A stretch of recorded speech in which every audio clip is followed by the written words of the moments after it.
తెలంగాణ బీజేపీలో రాష్ట్ర అధ్యక్ష ఎన్నికల తరం ఉద్రిక్తతకు దారితీస్తోంది. గోషామహల్ ఎమ్మెల్యే రాజాసింగ్ బీజేపీకి రాజీనామా చేసినట్లు ప్రకటించారు. చాలా కాలం తర్వాత పార్టీ కార్యాలయానికి వచ్చిన ఆయన అక్కడి కొద్దిసేపట్లోనే ఈ సంచలన నిర్ణయాన్ని వెల్లడించారు. రాష్ట్ర అధ్యక్ష పదవిని రామచంద్రరావుకు అప్పగించడంపై ఆయన తీవ్ర అసంతృప్తిని వ్యక్తం చేశారు. తనను నామినేషన్ వేయకుండా అడ్డుకుంటున్నారని, మద్దతుదారులను బెదిరించినారని, పార్టీ ఇప్పటికే నిర్ణయం తీసుకుని అనుకున్న వారికే పదవి ఇచ్చిందంటూ అందుకే బీజేపీకి రాజీనామా చేస్తున్నా అని ఆయన స్పష్టం చేసినట్లు సమాచారం.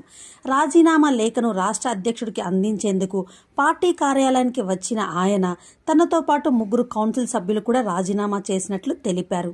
బీజేపీ అధికారంలోకి రావాలని ఎంతో కృషి చేశానని, కానీ పార్టీ ఎదగకూడదనే భావన కొందరిలో కనిపిస్తోందంటూ, నా కుటుంబం టెర్రరిస్టు టార్గెట్లో ఉందంటూ, పార్టీ కోసం నేను ఎంతో చేశాను, అయినా ఏమి ప్రయోజనం, అందుకే లవ్ లెటర్ రూపంలో రాజీనామా లేఖ ఇచ్చానని ఆయన వ్యాఖ్యానించారు.